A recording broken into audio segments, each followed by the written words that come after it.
Bueno, profe, pues primero que todo, gracias por conversar con nosotros acá en La Voz de la Universidad acerca de Destilar, de esta obra que hace parte como de ese gran universo literario que usted pues nos ha ido entregando a través de su trabajo, no solo desde la ciencia, sino también de la literatura. Y pues bueno, profe, inicialmente entonces hablemos de decidir escribir este libro y sobre todo de decidir escribir este libro en este momento en donde pues muchas y muchos creo que entramos en un momento de introyección, no solo por la pandemia, sino por todo lo que ha ido pasando en el mundo. A propósito, no solo de la pandemia, sino en general el tema de seguridad, de hambre y demás. Gracias, Sebastián, por invitarme a conversar. Eh, sí, yo creo que Estilar fue producto de lo que tú dices también, de una necesidad de introspección y de comprensión, como una necesidad de poderle dar sentido a muchas cosas que me estaban pasando y que realmente era difícil para mí, digamos, darle sentido o interpretarlas desde una sola perspectiva. Cuando uno tiene cosas que le pasan por el cuerpo, preguntas, pues estamos como acostumbrados a ir a resolverlas o donde el médico o donde el psiquiatra o donde el rezandero o donde el cura o donde hoy en día donde el bioenergético, en fin, como que cada uno busca cómo aproximarse a su bienestar y hoy en día exige mucho criterio poder encontrar cuál es como la manera propia de aproximarse al bienestar. Exige demasiado criterio porque tenemos mucha información.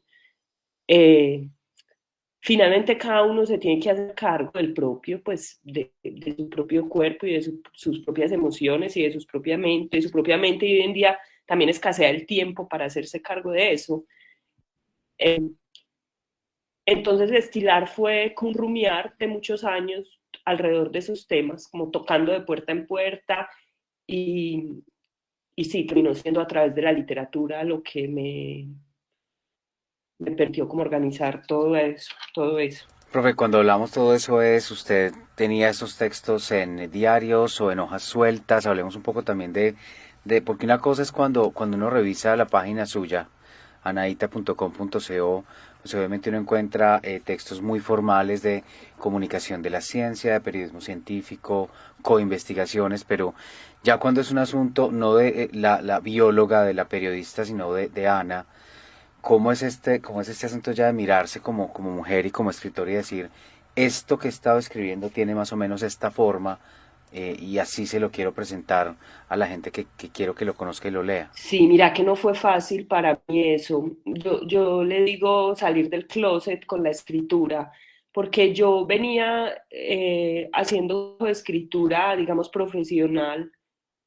Eh, pero la escritura privada me costó un poquito más como mostrarla porque en mi juventud primero yo pensaba como que eso no era territorio de las mujeres, escribir cosas, yo no había estudiado literatura, pues yo venía de ciencias, me parecía que eso era como un territorio muy lejano, a pesar de que yo soy diario y he escrito mucho privadamente. Eh, y me parecía que cuando empecé a entrar en los temas de la escritura, también sucedió que hay como unos paradigmas locales, digamos, de la crónica, del periodismo, que es más lo que está en boga y ahí hay unas técnicas y yo tampoco me sentía como del todo cómoda ahí. Entonces yo decía, no, pero entonces, ¿dónde va a tener cabida la manera como yo lo hago? Era como que no encontraba. Y yo creo que el paso por la maestría sí me permitió un poquito como darle cabida a mi voz. Y, y también, por ejemplo, me acuerdo que cuando leí el libro de Carolina Sanín, el de Somos Luces Abismales, que es como una colección también de relatos muy híbridos, ensayísticos, ese libro también me permitió como, yo dije, ah, mira, pero esto se parece un poco como a cosas que yo hago privadamente. También hubo un libro muy importante ahí en ese momento, como de salir del closet, que fue el libro del profesor Efrén, que se llama Cartas a una joven ensayista. Ese libro también fue muy importante porque él recoge ahí esa tradición. Y yo dije, ah, sí, es que lo único no es el cuento o la novela, yo no me siento, digamos, como de la tradición de la novela, siempre he leído más ensayo y poesía que novela.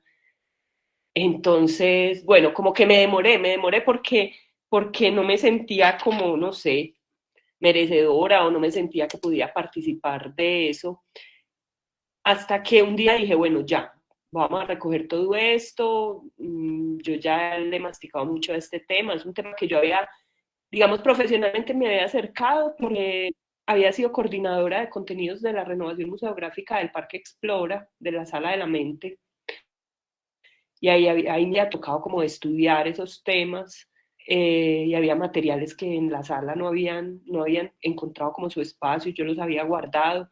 Tenía muchas lecturas propias. Cuando yo estaba en la universidad y estudiaba biología, me gustaba mucho coger materias de humanidades. Entonces veía materias de filosofía, de psicología. Yo tenía como muchas notas de todo eso.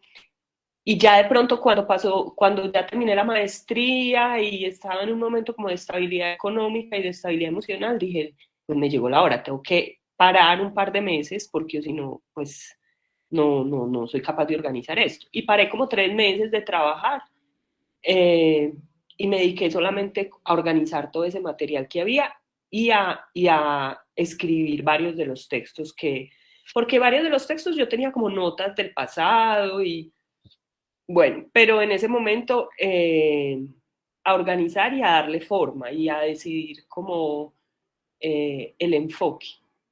Entonces, sí, digamos que así fue un combinado de varios años o de muchos años, sobre todo de mi juventud, de rumiar el tema. Yo creo que esa parte es muy importante, pues darle vueltas al tema en la cabeza mucho tiempo, intentar. Y ya un momento como de parar y decir, listo, ya llegó la hora, paro, esto es lo que tengo, y con esto que tengo como que armo. Y yo creo que ahí en ese momento, en el momento de parar y decir, con esto que tengo que armo y cómo construyo lo que me falta en este momento de encierro, ese momento también le suma al libro porque ese momento da circunstancias. Por ejemplo, en ese momento en el que yo decidí parar a escribir, en ese momento yo estaba muy encarretada con el tema de la destilación de aceites esenciales. Yo había mandado traer el destilador, me gusta mucho la química, aunque destilar pues es un proceso físico, pero el laboratorio siempre me ha gustado, entonces fue como una casualidad. Yo decidí en ese momento traer el destilador y tenía las aromáticas, entonces yo mientras escribía, había momentos en que paraba a destilar o ponía a destilar y me ponía a escribir y se empezó a crear como esa coincidencia, sobre todo ahí en el título, de, de la destilación. Eh, Yo tengo que reconocer, yo tengo que confesarle una cosa, profe. Cuando yo empecé a leer el libro, yo sentí, me devolvía un libro que se llama La inmortalidad de Milán Kundera, en donde Milán Kundera se pregunta por por esas ganas que tenemos los seres humanos de no morir nunca, de que siempre nos recuerden y dejar como esa huella indeleble. Pero yo no sé qué tan cerca está Destilar, de este libro precisamente que usted nos regala, de esa pregunta, porque aquí también hay una pregunta, no por las ganas de ser inmortales, sino por las ganas de estar bien, de estar saludables. Yo quisiera proponerle como esa mirada, y yo no sé qué tan cerca está realmente de lo que usted nos propone con Destilar, con este libro de relatos. sí, sí, yo creo que si no hubiera habido la circunstancia digamos, de una angustia por la experiencia del cuerpo, eh, yo creo que el libro no hubiera existido efectivamente. Creo que no es suficiente, de todos modos, porque no es suficiente, digamos, eh, sentir la necesidad, pues sentir la angustia del cuerpo, la necesidad de comprender algo que te pasa no es suficiente. Yo creo que ahí lo que sigue es un trabajo primero de quererlo comprender. Mira que es posible uno aproximarse a sus preguntas, eh, mejor dicho, hay preguntas que se calman muy fácil y hay otras preguntas que no consiguen calmarse, que no consiguen como sosiego, las mismas preguntas. Y yo creo que esas preguntas que no consiguen sosiego son como las preguntas que nos invitan a ir más, a ir más, a ir más. Uno las puede abandonar y a veces uno como que se cansa, pero cuando es tan visceral la necesidad de conseguir una respuesta o de darle sentido experiencia. Creo que eso es lo que alimenta el ir más allá de esas preguntas. Y yo creo que sí, también destilar fue un cierre en un capítulo para mí, ha sido como un graduarme de un momento de la psicoterapia también. Graduarme entre comillas, es como cerrar una etapa de la psicoterapia. Para mí la psicoterapia ha sido una cosa muy importante en la vida y creo que más allá de que haya un personaje que se llame terapeuta acompañándolo a uno, no siempre ha estado, yo he entrado y salido de la psicoterapia muchas veces, es como el deseo de ahondar en esa simbología propia o en ese mundo interno, ese deseo. También tiene unos ciclos que cierran temáticas, unos ciclos que cierran preguntas, y yo creo que destilar para mí es un cierre de un ciclo, como mi proceso interior. Ahora tengo como otras, digamos, en este momento, yo me encerré a escribir hace 2 años, y ahora en este momento digamos que me obsesionan otros temas que no son propiamente los temas de destilar. Bueno, profe, este punto de destilar, destilar es precisamente sacar la esencia de las cosas y precisamente el primer relato es ese. Yo compro un destilador muy a ciegas y finalmente llega y lo primero que destilo es el romero, que es, y sé que el romero no puede crecer y que hay un asunto ahí también hay cosas que, bueno, esto ya es una transpolación mía, a veces es mejor sacar la esencia de las cosas antes de que crezcan y se transformen en algo. Hablemos también como de escoger el título y de escoger precisamente el título a propósito de buscar la esencia, buscar el principio activo de las cosas y buscar la esperanza de ese principio activo que hay también a veces, no solo en la química médica, sino también en la homeoterapia y también en esos episodios en donde yo voy donde el curandero, de buscar esa razón, ese principio de las cosas. Mira que el título de la obra un poco una casualidad llena de sentido, digamos, para mí, porque yo en el momento en el que decido parar a escribir, los temas que yo traía en mente no eran los temas de la destilación propiamente, sino sobre los que yo iba a escribir eran temas de la enfermedad, de la conciencia, me interesaban mucho, cómo es eso de, cómo el ser humano experimenta la conciencia, mmm, me interesaban los temas de la enfermedad. Yo más o menos alrededor de esos temas me iba a sentar a escribir. Pero justo en ese momento, como yo dije, voy a parar a escribir, voy a aprovechar, me voy a poner a destilar. Pero yo todavía no había hecho ahí la unión entre, digamos, el significado metafórico de destilar. Eh, Era como un momento en el que yo iba a tener tiempo para hacerlo, porque cuando estoy trabajando, pues no puedo hacer como mis hobbies.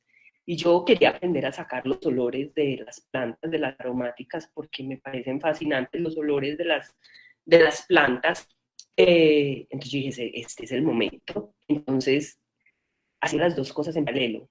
Y a medida que pasando esos meses, no sé, de pronto un día dije, es que se llama destilar. Fue así. Y luego empecé a entender como más posterior, como a posteriori, digamos, ese sentido metafórico que había ahí entre, claro, entre rumiar a fondo algo para extraer una esencia, ¿cierto? O algo que te haga como clic en la cabeza, porque mira que también muchas veces es una idea. Para mí, gran parte de la escritura sucede en el pensamiento antes de sentarme a escribir, porque necesito una idea como semilla, como una idea clave. Si siento que no he llegado a una idea semilla, me cuesta mucho eh, escribir algunos de los textos. Entonces, sí, se fue construyendo como una metáfora alrededor de eso sin que yo me diera cuenta. Digamos que a posteriori es donde para mí ha sido supremamente evidente. Profe, yo quiero volverme a la escritora científica y quiero devolverme un poco, porque en este libro obviamente usted no pierde esa esencia. Hay menciones directas a medicamentos, a tratamientos, a procesos médicos, a procesos absolutamente científicos. Y quiero que hablemos también un poco de ese transitar entre comprender el mundo desde la biología explicar el mundo desde el periodismo científico y ya contar lo que uno es desde la literatura. Y bueno, obviamente usted pasa por una maestría que le permite esto, pero ¿qué de ahí también llega en materia de métodos, de formas de escribir, de formas de mirar el mundo, cuando uno ya va a escribir un relato absolutamente íntimo que no tiene que ver con el universo de la ciencia, sino con el universo propio? Mira que cuando yo estaba en la universidad estudiando biología, a mí casi no me, yo no me conecté mucho con la biología en la carrera, porque me desesperaba precisamente ese nivel de especificidad, ese nivel digamos, de acartonamiento con el método. Estudiar una carrera de ciencias es muy exigente en cuanto a los métodos, hay que eh, toda la primera etapa de tu formación es una etapa muy repetitiva. ¿Cierto? Todas las ciencias básicas, mientras las aprendes, tienes que repetir y hacer fórmulas y mecanismos. Yo vivía muy aburrida. Es muy extraño. Me gustaba más ir como a humanidades y a ver materias en otros lados. Y luego pasó que cuando ya empecé mi vida laboral y empecé a trabajar, empecé como a reenamorarme del método científico y de la carrera que había estudiado, porque cuando uno sale del todo de ese mundo y se mete del todo al mundo de las humanidades, entonces ya me hacía falta esto, ya me hacía falta como el método y me hacía falta una mirada más rigurosa de la realidad que afuera, que digamos que por fuera del mundo científico a veces escasea, como una aproximación más rigurosa o más metódica a las preguntas.